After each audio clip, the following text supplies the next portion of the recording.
Welcome to Gambling with an Edge with your hosts Bob Dancer and Richard Munchkin. Bob Dancer is America's premier video poker writer and teacher. He's written 10 books, including Video Poker for the Intelligent Beginner and the best-selling $1 Million Video Poker. He helped develop the computer software Video Poker for Winners, and in 2004 he was inducted into the Video Poker Hall of Fame. Richard Munchkin has been a professional advantage player for over 30 years and is in the Blackjack Hall of Fame. His book, Gambling Wizards, Conversations with the World's Greatest Gamblers, is a testament to the many ways you can succeed at gambling. The goal of the show is that you'll be a more knowledgeable gambler tomorrow than you were yesterday. And now, here are Bob and Richard. Good evening. Welcome to Gambling with an Edge. I'm Bob Dancer. And I'm Richard Munchkin. Our guest tonight is scheduled to be H. Lee Barnes, an award-winning writer. His novel, Cold Deck, is what we're going to be talking about. Unfortunately, Lee hasn't shown up yet. So for the next several minutes, Munchkin and I are going to be in scramble mode. We'll see how we do. There hasn't been a lot of gaming news recently. Here in Las Vegas, the juiciest story is Steve Wynn and his ex-wife Elaine Wynn are publicly fighting as to whether she will be on the board of directors of Wynn Resorts. Both Wynns, generally speaking, are well respected here in Vegas, and now everybody gets to be a voyeur as some of the dirty laundry is being aired in the media. What fun. Richard, do you think she'll be allowed on the board of directors? Possibly to get her to shut up? What do you think? Boy, I really don't know. Divorces are messy things, and add $1 billion or something to the mix, and it really gets messy. So, she claims that she deserves a lot of credit for the Wynn success, and I mean, who knows? I mean, he was the public face, but who really knows how much she contributed? Yeah, I mean, it's a soap opera. It'll be interesting to watch it play out. There is different subject. I've read a press release, and the details are sort of foggy so far. But IGT has had several wide area progressives, like Megabucks or Wheel of Fortune or some of the others, where several different casinos have these machines, and everybody contributes to this great big pot, and the pot gets pretty big. And so they've just said they're going to come out with a new one dealing with video poker, and it's supposed to be unveiled this weekend at the Golden Nugget in downtown Las Vegas, and it'll be based on Super Times Pay, which is a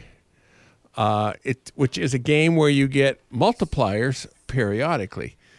And so it's now most wide area progressives are like 85% games plus the progressive.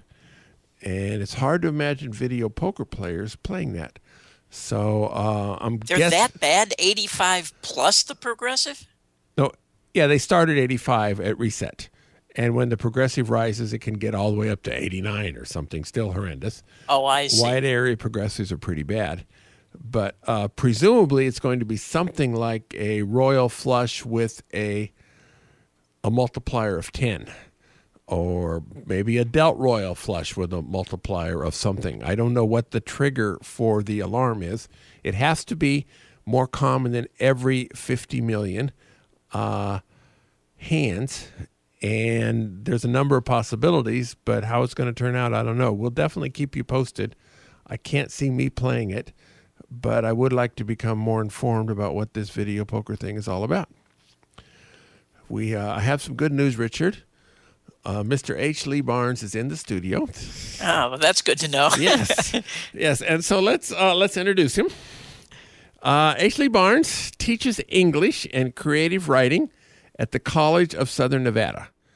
Prior to joining the education field, he worked as a deputy sheriff, a narcotics agent, a private investigator for the Griffin Agency, construction labor, casino employee.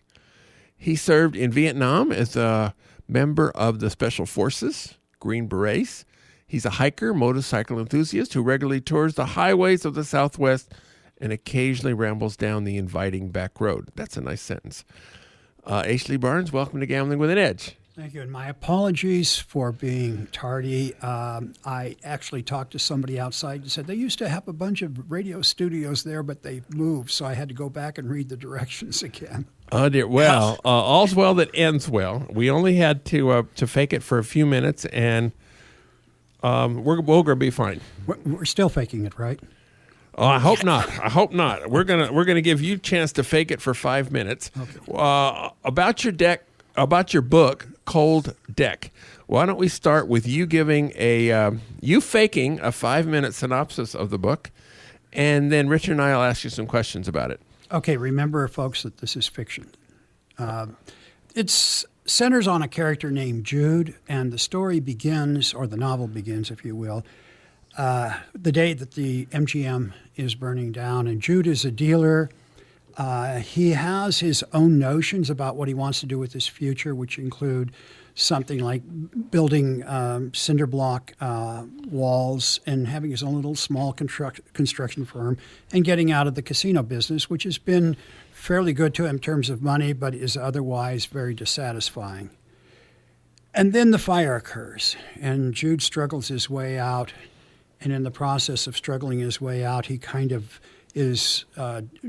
comes out a bit damaged from it, because when he looks up, he sees people actually jumping from the hotel. And then he sits down, and he's not really fully cognizant of what's going on, and wanders across the street to the Maxim. And there, a kindly security guard kind of takes control of him, seeing that he's got the uniform of a dealer at the MGM, and helps him out a little bit. And then he calls his wife, and she's too busy to talk to him. She's tired, and she kind of dismisses him, and he's stuck with what he's just experienced himself. The story then, we entered into it several years later, or more than a decade later, and Jude is still employed in the casino business, but this time at another casino, and he shows up at work late, and as a result, he's fired. The hint is that there's something more to his firing than that, because the man who fires him was a break-in dealer when he was a break-in dealer downtown at the Mint. It proceeds from there to him getting a job through a friend who sends him out to a small casino, and it works out there for a while, and then Jude gets arrested, and the police come for a minor event, and the police... We'll talk about that minor event. It's interesting. Okay, good. And as he returns to go back to work, the boss says, "I have to fire you. You were arrested while you were at work, and it's not quite the same." So in the interim, his daughter is engaged in a group activity with some other girls. Jude and his wife are separated, divorced actually. And on his Father's Day with his daughter, he goes to a karaoke event. Thank you. And while there, he meets a woman named Audra, who goes by the name of Audie. I named her after a bartender that I thought was quite attractive, by the way. And she helps him find a job. And it's an interesting set of circumstances, because the job she helps him find is a really good job to land in. And he goes there, and oddly enough, later on, the same guy that fired him comes to that particular casino and goes to work there. But there's a reason behind that, too. What Jude doesn't know is that while he was working at the first casino that he was fired from, which is actually the second casino he was fired from, but we'll get to that, he actually witnessed something that he wasn't aware that he witnessed. And he bears the burden of that as he goes over there and gets this job. Over a period of time, this woman begins to take control of him in certain ways. He thinks that he's in love with her, or whatever you would call love.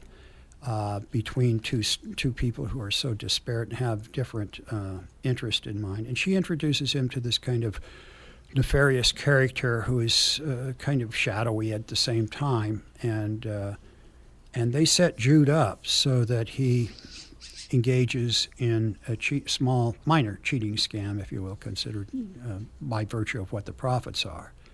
Unbeknownst to him, as he's performing this simple trick, which is called a card switch, and we'll get into that, he's being filmed by the very woman who induced him into getting involved with these people. And they use that to blackmail him to engage in a larger scam, ripping off a larger casino, this casino that he's gone to work for, an inside job. And I'll leave it there. Is that too? That's not enough time. I don't want to tell. No, that's fine. I think that's fine. interesting. I think you didn't really do the book justice. I mean, I thought the book was really entertaining, although, you were preaching to the choir. It's the kind of book that I really, really like. But one of the things I wanted to say, one of the things that I really liked about this book is I felt like you really, really captured what it's like to be a dealer in Las Vegas. And it was clear that you, as the writer, I mean, it's very clear that you live in Las Vegas and that you know a lot about the casino business and that you had to have been a dealer yourself. Because again, I thought you just captured it perfectly. What it's like, the drudgery of of going to those casinos and how burned out the dealers get, and the difference between a puppy and a Las Vegas dealer is that eventually puppies learn to stop whining. Anyway, I thought the book was really good and that you captured those things really well.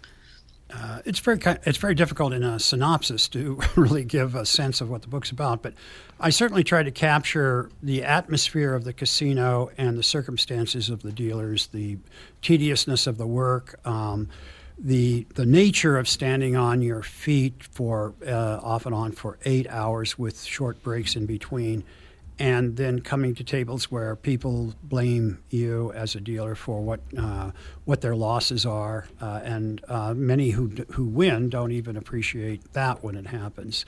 There's a sensibility that goes that I wanted to capture in this book, and that is that most dealers that I worked with and everything else either realized it was a dead-end job and accepted that, or thought it was a dead-end job and complained about it without trying to do anything to alter their circumstances. The other side of it is dealers, it would be hard to categorize them as stupid. Most dealers are actually above average in intelligence, and one of the reasons they gravitate to that job is of course, that it's relatively good money, and you don't have to have a high education. A baccarat dealer at Caesar's Palace probably makes a hell of a lot more money than I do as a professor at a college. But other than the money, what's the satisfaction of the job? And I think that's the biggest problem with being a dealer, and I try to set that as part of the book, is walking away at the end of the day and what satisfaction do you get out of it other than an income?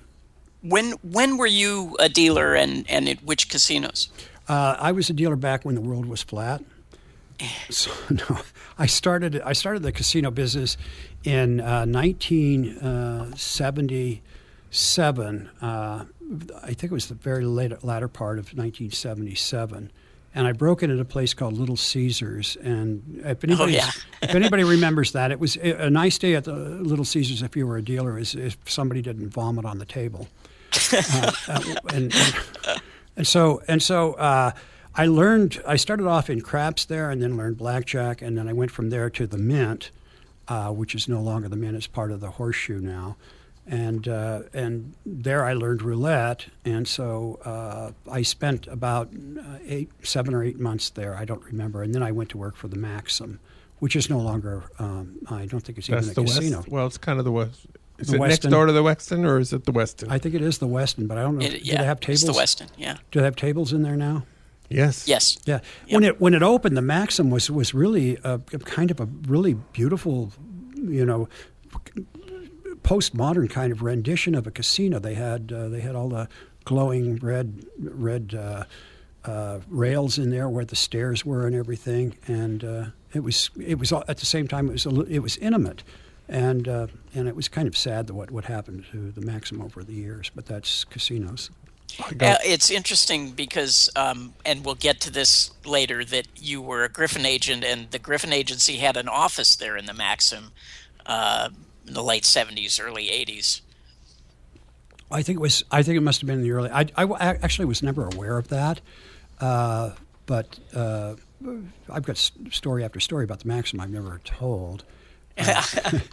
But the other thing I thought you captured really well was anybody who lived in Las Vegas at that time when that fire happened at the MGM. That was about 1980. Yeah, that was a major event. I mean, and really affected everyone. I mean, I remember the day it happened very clearly. I mean, I think it was one of those things for anyone who lived in Las Vegas. You remember where you were, and because it was quite a horrible thing. Well, it was also a turning point for the casino industry. Suddenly, there was a new approach to what their responsibilities were towards, both employees, but especially towards customers. Most of the people who were killed there, of course, were customers, and I actually witnessed. That day I was at JoJo's restaurant having breakfast, and I had a scheduled tennis match with somebody at the Sands, and I took Koval Lane. When I was in the JoJo's, the smoke was spilling out, and the waitress and I looked down there, and she thought, "Jesus, this is crazy." I said, "Oh, they get it under control," and I thought they would, and I thought the tennis match would go on. I drove down Koval Lane, and as I was approaching Flamingo Road, I looked up, and I actually witnessed, and that's why I put it in the book. I actually witnessed people jumping out of windows. There, I think I saw at least 2, if not 3. The first one, I wasn't certain that I saw what I saw, so I looked again, and then I saw them. And even though I'm a combat veteran from Vietnam and the rest, and had been a cop for years, that really made my stomach sink. It was an image that never left me, and I think that's part of what spurred me to write the book was that the desperation of people caught in a fire like that, the helplessness of them. And I knew I wanted to start when I wrote this, I said that's where I want to start that book, so that people can a reader is there immediately and gets a sense of what tragedy that really was. Yeah. I have to say there was one there was one very sour note to me that just seemed so odd, such that I have to ask you about it. For someone who knew so much about dealing and all that, there were a few mentions in the book of a 5-deck shoe, and 30, 40 years ago, they were dealing 4-deck shoes, and then it moved to 6 and 8, and almost nowhere ever. I mean, I don't think there's a place that I know of in Las Vegas that deals a 5-deck shoe. I'm just curious why you picked that number. I dealt a 5-deck shoe. Oh, that is very odd. At the Max, a really rare thing. At the Maxim, we dealt 5 decks out of a shoe when we dealt it. No. 5 decks out of a shoe out of a 6-deck shoe is different than 5 decks. Thank you. So it was a 6-deck shoe, and you dealt 5, and you just kind of transposed it. You cut the back out. Yeah. You cut okay, the good. So back. a 6-deck shoe where you cut out 5, or you cut out 1 deck. Good. But you're only counting, if somebody's a counter, they're only counting out 5 decks and subtracting the other. Yeah, on this show we know exactly what that means, but we just took the word 5-deck shoe differently. Good. Yeah. On the incident you mentioned earlier, where the guy gets fired from his job for getting arrested while at work, so you needed this in the novel, And so you had to pick a minor crime to get him arrested for. And you picked assault by dog shit.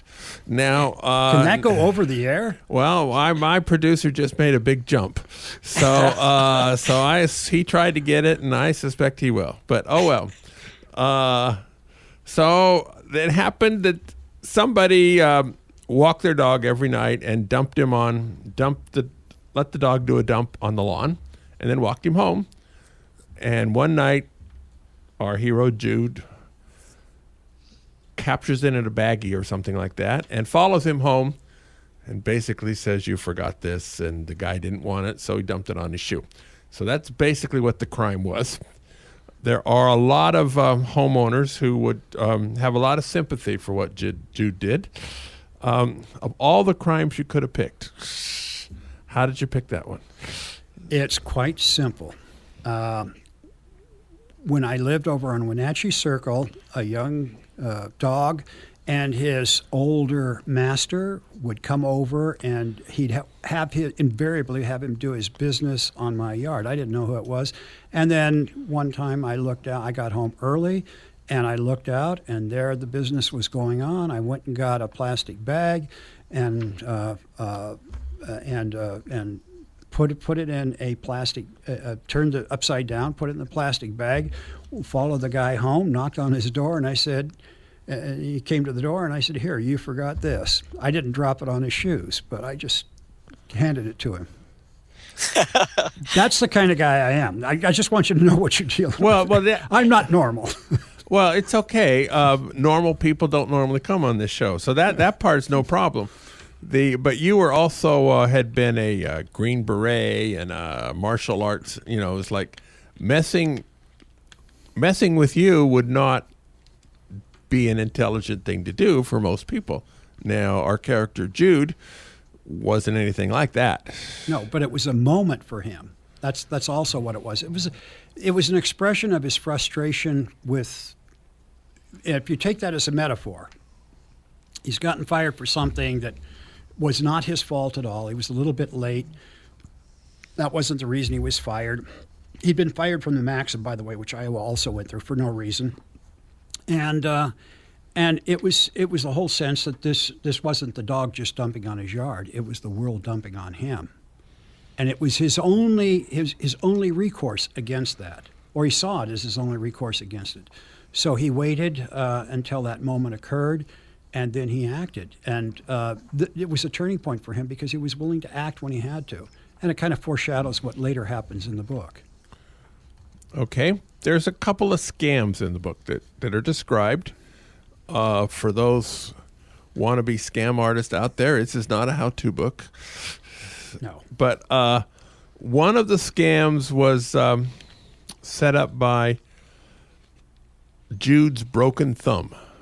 And so since Jude couldn't shuffle correctly, that made the deck trackable to players who knew how to do that. Now, my question now on this is to Richard. Richard, you used to track shuffles. Is having somebody having a broken thumb enough to make a deck trackable? Well, actually, it could be. I mean, not quite as easily as it was portrayed in the book. But if you have a dealer who drops a big clump of cards, then yeah, you could certainly memorize a sequence of cards that's not getting shuffled, and be able to find good edges there. But not in the book. It's kind of a little bit too easy where they can just cut and immediately get dealt a blackjack off the top or whatever. It wouldn't be quite that easy, but certainly edges could be found from a dealer who is not shuffling the cards, dropping clumps.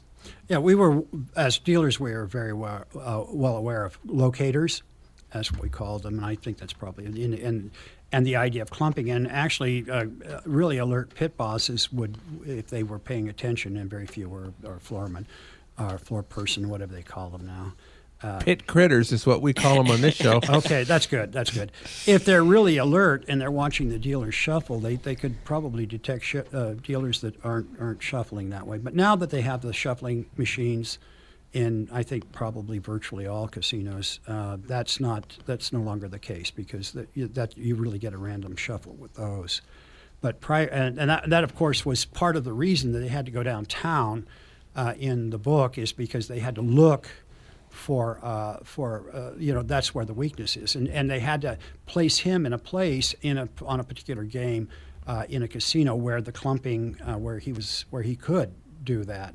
And I think if we think about a shoe, it's probably a little more difficult. But if it's a double deck, if you're dealing a double deck and somebody's clumping like that, you're going to have bunches. You're going to have them come in bunches of 8 and 9 and 10. And I think that any good locator would be able to at least cut to every other shuffle or so, cut to winning hands somewhere along the way. Yeah, usually when you cut, you would have to see the first couple of cards in the string come out to know exactly where you were. Mm-hmm. But then you would be able to construct, from there, knowing what the next cards coming were. Yeah. And locating combined with counting can be a big advantage. Or you wouldn't be counting at the same time. No, but that would be teams working that way. That would be kind of overkill. You could have such a big advantage with the location, the sequences, that to add a little bit extra with counting probably was not worth the effort. But all right, so now the main scam, which I don't really want to go into in great detail, but it involves a cold deck, which gives the title to the book. Now, what is a cold deck? Well, it has different terms, cooler and cold deck, but it's a deck that's set up and run on the game. You have to have an insider to make it work. Somebody told me once that there were crossroaders in the old days that could switch decks on a dealer. I don't know how the hell they managed to do that. I mean, but magicians do all sorts of weird things too, that deceive us.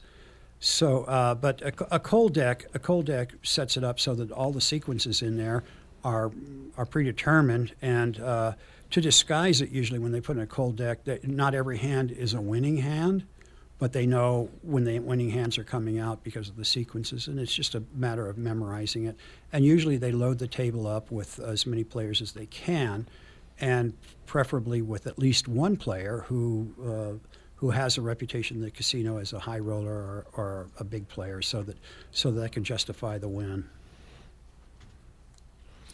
Very good. Coincidentally, yes. I knew a guy who got arrested for putting in a cold deck at the Sahara. His girlfriend was the dealer, and this was in about 1980, 81, something like that. And coincidentally, he was a floor man at the Mint. I'm shocked. Yeah. So next time we're out of time, Richard, ask me about my cold deck story. We have too many questions to ask Lee tonight to take up the time on my stories. But next time somebody's late, ask me about that, and we'll go with that. I will. You worked for the Griffin Agency 30, 40 some years ago, long time ago. Back when the world was flat. Back when the world was flat. My grandmother told me about those days. Yeah. So at that time, it was in the 90s and stuff, in the early 2000s, members of our show generally considered Griffin agents the enemy, as they would identify advantaged players. Now, what was it like working for the Griffin Agency in the 70s? Well, in the 70s, that was the emergence, really, of counting. That's when people became aware of accounting. I mean, there were still pit bosses and casino managers who denied that counting actually had any effect. So Griffin was one of the first ones to circulate the pictures around. And that's how most of us worked, was off of the book of pictures of people who were suspected. Many of the counters were detected and photographed and then later identified, and he'd get mug shots somehow along the way. And then that was also the decline of the real old-time crossroaders, the ones who did card switches and and other gypsy moves on the table. They were still around, but many of them, in fact, even made the transition into counters. I don't think they were as skilled as like the Texas counter group that came up here and ripped off a lot of casinos before they ever got identified as counters. So we spent a lot of time just looking for people who were identified in the book, and then our job then was to point them out to casino bosses who would then make a decision on it. And sometimes the other thing is that we were also aware of slot cheaters, and that was the time when cheating slot machines was rather easy, because Bally's had a tendency to, because they were completely mechanical, and we know mechanical things tend to break down, or parts of them do, and so the handles that were on the machines in those days would eventually wear out. So you didn't even have to string a machine, and put a false coin in there or any of the rest of that stuff to beat it. And at that time, we spent a lot of our time focusing on slot players. We'd go through, and we got called out on big jackpots and identified, we generally speaking, if we had a collector, that's somebody else would set up the machine. If the collector showed up a few times or something, we would get suspicious on things like that. So by and large, we were more in an intelligence. We didn't make decisions about arresting or calling the cops and on stuff like that. It operated as just intelligence for the casino to help them police themselves. Now, I don't know what happened later on after I left. But I'm gonna give a shout out to Bob. Bob was a genius when it came to remembering faces and names. He was absolutely a genius. Bob was the kind of guy that if you got in the car with him and you were heading to the dunes, you might end up at Caesar's Palace because he forgot where he was going, but he never forgot a face. And working with him was interesting, and the experience was worth it. But it's one of those things where you're in and out of casino. I had to hit at least, I think we had 13 or 14 casinos under contract back then, and I had to hit all of them every night, and some of them at least twice. So it was a tedious job. It was 6 and 7 days a week. I went up to Bob one weekend. I said, Bob, I need a vacation. I need a vacation. He says, okay, take an extra day off. That's when I was working 6 days a week. That was his idea of a vacation, and then he docked me pay. So. It got a little.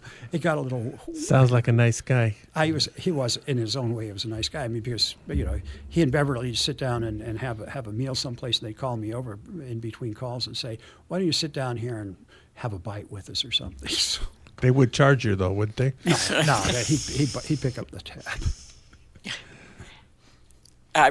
People, the players today, it's so much worse in that regard because surveillance is so much better, and the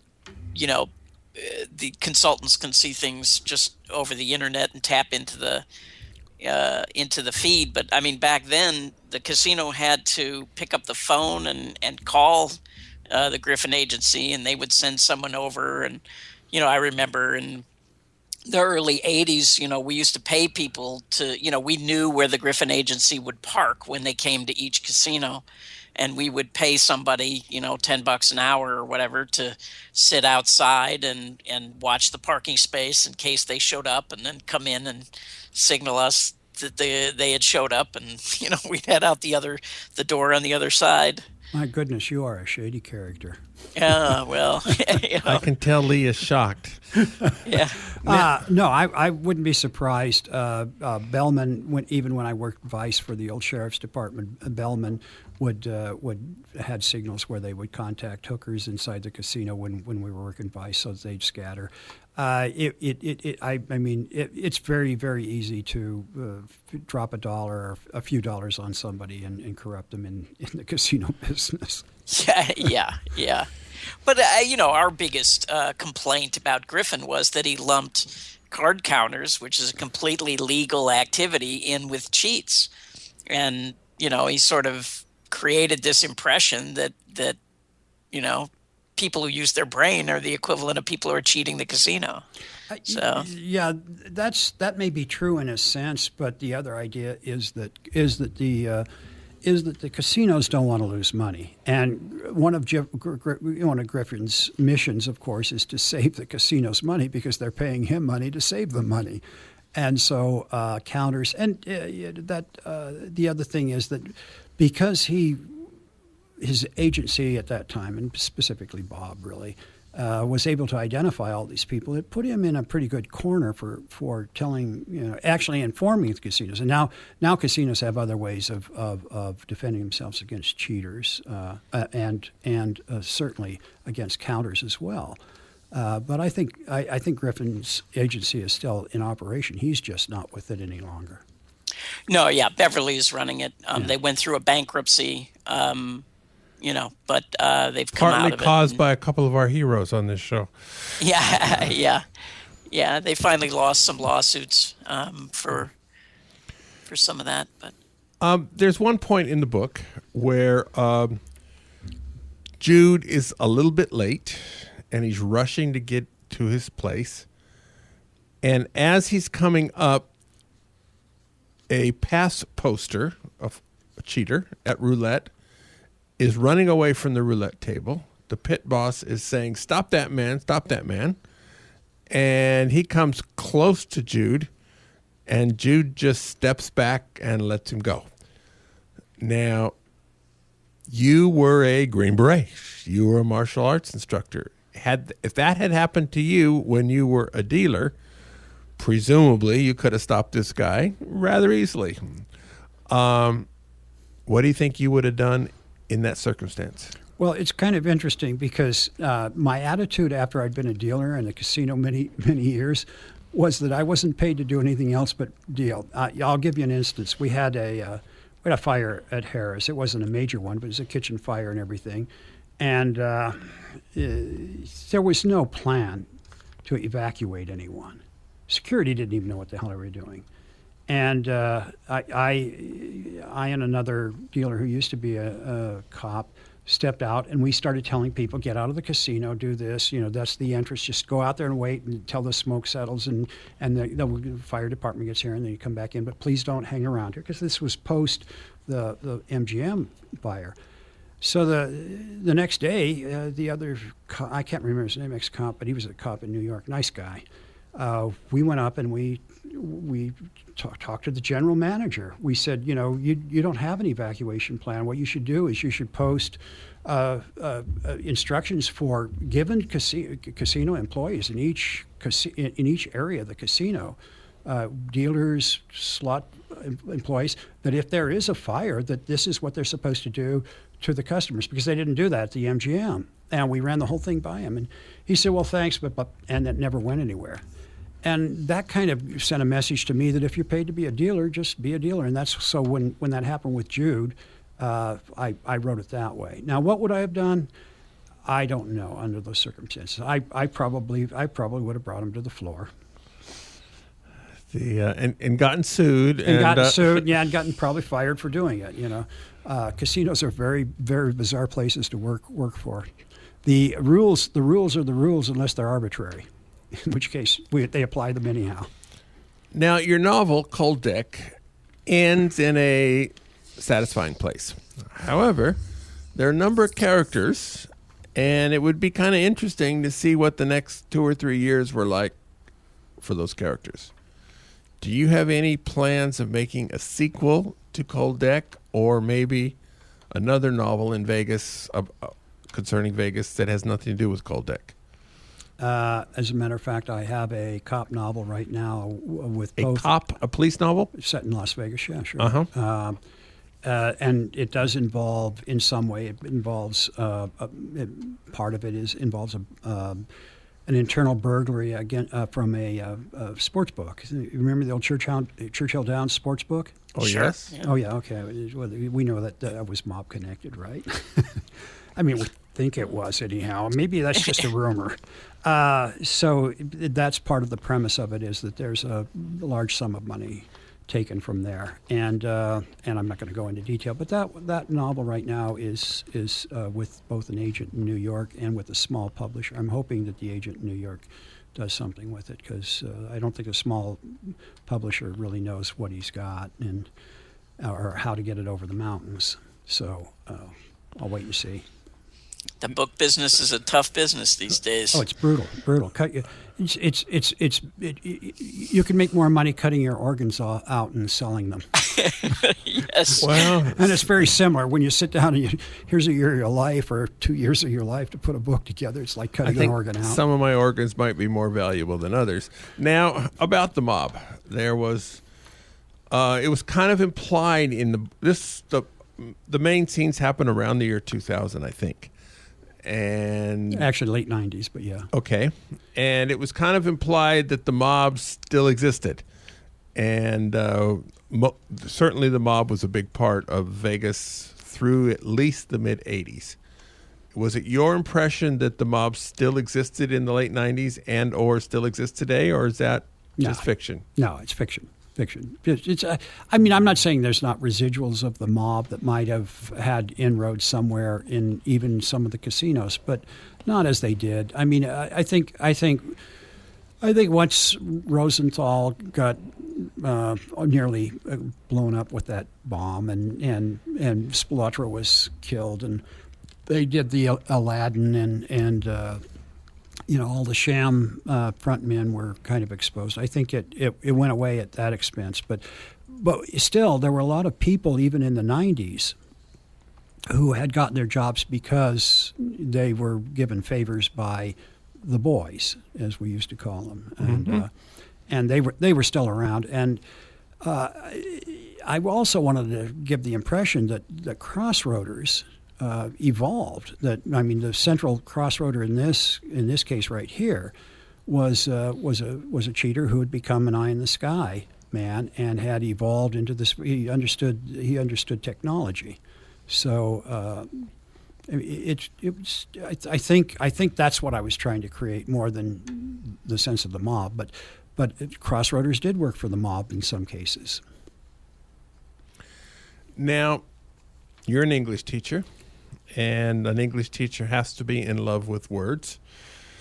A key part of the novel deals with somebody mishearing the word largesse. Now, largesse means generosity, and he misheard it to mean something that meant big butt. Now, when Jude used the word, my immediate impression was that was the author showing off his vocabulary and not something a dealer would use. How do you plead to this? I was once a dealer, and I used that term. Back then. Well, also, Yeah. it's a joke, right? It's you a have joke. to use that It's word a to pay joke. off Sure. the joke. Sure. So, Yeah. yeah. And that's the whole thing. I mean, when Jude says that, that's exactly what he's doing. It's a self-fulfilling joke for him, as he says it. But he says it very clearly. Thank you for your largesse. He's having fun with it. And he wasn't having fun. He was annoyed at this lady she had been a relatively large winner, and she flipped him a nickel, and he was ticked off at the small size of that, and so it was very sarcastic when he said, well, sure, but you take your little moments of joy where you can get them. And yeah, I mean, I actually thought that was, spot on. I mean, it's exactly. I mean, yes, most dealers are not that articulate, but I mean, I thought it was exactly the kind of stuff you hear dealers say all the time. Certainly the attitude behind it. And I mean, I don't know. I just thought it was perfect. Then he gets fired because the lady complained that, he said she had a large ass. I mean, I thought it was perfect, actually. Actually, there's another way that pun could have gone. I was playing video poker a few days ago right next to a Superman machine, and all the seats have a big large S on them, on the Superman's cape. So I don't think that's as funny, but... no, I like it. That's, all right. That's clever. If you put it in your next book, I want credit. I probably will. I mean, one thing about writers, they're thieves too. Not in the traditional sense. Well, both Richard and I are writers, and we also have. I think most writers are avid readers, and my experience is you have to be an avid reader to be a decent writer, and so we're always kind of borrowing things. Is that, as a writing teacher, do you agree with that? I do. I'm not sure how much you really have to borrow, but you certainly have to read to learn how to manipulate language on the page and make it important, how to keep the narrative flowing forward or whatever you're trying to do. So I think reading is an absolute essential, and unfortunately many of my students don't take the same attitude about their view of it. I mean, what we're getting now is an awful lot of students who want to write fantasy and vampires and get rich overnight, and so Game of Thrones. So that's what television and things like that influence as opposed to books. Whereas those people are usually serious about writing are also serious about reading, and we gain a lot from that. I mean, I was a reader when I was at the casino. That was one way of blocking out the other problems that you have there. Bad days and stuff. All right, we're talking to H. Lee Barnes, author of the book Cold Deck. Both Richard and I gives it thumbs up. I recommend you go pick it up. Most of our stories have something to do with improving your gambling skills, and today doesn't do that probably, but it's a book that both Richard and I enjoyed and think you will too. Let's do some commercials. The South Point has more than 10,000 games returning more than 99%. This is more than anybody else has. Throughout March, there are 2 separate casino-wide progressives running 24/7 in the $600,000 March Money Madness. The bigger of the 2 progressives begins at $10,000 and must be hit before it reaches $25,000. One winner will get the big prize each time, and everybody actively playing with a player's card earns $25 in free play when the jackpot is hit. Immediately thereafter, it starts again at $10,000 and begins to climb. Simultaneously with this, there's a smaller progressive beginning at $1,000, which must be hit by $2,500. This too will start again immediately after it hits, and is predicted to be hit 3 times a day all month long. In the free video poker classes on Wednesdays at the Grandview Lounge, this next week will be Deuce's Double Bonus. This is similar to Deuce's Bonus, except it returns more for 5 aces, more for 5 3s through 5s, and less for full houses and flushes. The game returns 99.82%, which makes it positive 24/7 when you include the 0.30% slot club and occasional double points and mailers, and it makes it a play where the player has the advantage. At the Palms, on the weekly 7 p.m. drawings on Fridays, winners share $10,000. You don't need to be there to win. You need to claim your prize by midnight or it evaporates. 5 times entries, Friday 7:45 through midnight, and also 2 times entries on Fridays between 4 and 6:30 in the afternoon. PFP, play for prizes. Through tomorrow, Friday, March 27th, the prize is Chevron gas cards, up to $390 per day. The gift cards may be earned and redeemed through Friday at a rate of 0.20%. You keep your points. At videopoker.com, this is the best place to practice a lot of games. If you sign up for the gold membership, you get correction on most of the game. It's including some games where there is no readily available software anywhere which gives you that correction. One of such games is Quick Quads. For most players, you have no idea how badly you really play unless you get the correction. The game of the week is called Royal Hunt Poker. This is a triple play game with bonus rounds where you play 10 coins per line to activate the bonus. The triple play version of the game is played as usual with no strategic variations required. The bonus round plays itself. And the bonus round is positive. So that means if you know how to play the base game, then playing the Royal Hunt version is a better deal for you in terms of EV. The way the bonus round works is whenever you receive a 2-card Royal Flush, a 3-card Royal Flush, or a 4-card Royal Flush on the deal, you get 6 extra chances to play those Royal cards, or actually the machine plays them for you. And if you end up with a Royal on one of those, you get 4,000 coins. You end up with Jacks or better, you get 20 coins. And there's various things in the pay schedule in between. To see how this works, let's assume we're dealt a full house, 3 10s and 2 kings. And that one of the kings was suited with one of the 10s. So you're going to hold the full house in every game and collect in the triple play version. But the suited 10 king is going to appear on the 6 bonus games. So the first 3 play quickly, and you get paid if you score something from jacks or better on up. If you draw another royal card, such say it's the king 10 of hearts, and you happen to draw the queen of hearts or the jack of hearts, that gets transferred over to the game on the right. So on the game on the right, you might be starting with a 3-card royal or a 4-card royal. And if you complete that, it's 4,000 coins. So you're going to end up getting lots more 4,000 coin royal flushes. To make this work, when you don't get those royal flushes, you're going to lose pretty fast on this game. So it does have a high variance, and but it is interesting, and that's the newest game from videopoker.com. Our guest next week is a part-time video poker player, and he has another job which pays him well, and he wanted to get the benefits of being a professional gambler tax-wise. So he corresponded with the IRS, and they came up with a new category of part-time professional gambler. So if he meets certain criteria, which he did, he can get those benefits from being a professional gambler, even though he has another job which pays more. This man's his name is Bradley Davis. He wrote a book on Joker Poker back in about 1990. So he's been on our show before a couple of years ago. But in a week, he's going to be on talking about Joker Poker. All right.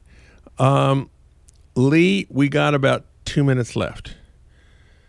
You have another novel based on Las Vegas called Lucky. Actually, I'd like to hear, Okay. He has a book called Dummy Up and Deal that's about the casino industry. And I'd like to hear a little bit about what that's about. Well, Dummy Up and Deal is a combination of stories that were told to me over the years, stories that were kind of part of the casino mythology, and my own experience in kind of disguised memoir form. That they're all short stories, and I think it really captures the essence of what it's like to be on the other side of the table in a casino, and it's still available in both paperback and trade. Hardback and trade paperback. All right. There's that book, and I've actually picked up the book called Lucky, which is a Vegas novel. It's a coming-of-age story for a boy who gets involved with a casino owner who seems a lot like Benny Binion, with a few differences. And I'm enjoying that. Is there any chance we can twist your arm at least once or twice to come back and talk to us about these other books? I would be pleased to talk about either of them. Yes, I enjoy talking about them after the fact. It's pretty better to talk about them than get those royalties that never come. Yeah, both Richard and I have found we are not able to retire on the royalties from our books. So good. So Richard, where do people get our? Actually, never mind. We have 10 seconds left. So I want to thank H. Lee Barnes. I want to thank Richard. Good night, everybody. Go out and hit lots of royal flushes. Good night. You've been listening to Gambling with an Edge with your hosts, Bob Dancer and Richard Munchkin. Subscribe to the show in iTunes, and episodes will be delivered to you automatically every week. Archived versions of past shows may be found at bobdancer.com and richardmunchkin.com. We welcome emails at gamblingwithanedge@gmail.com.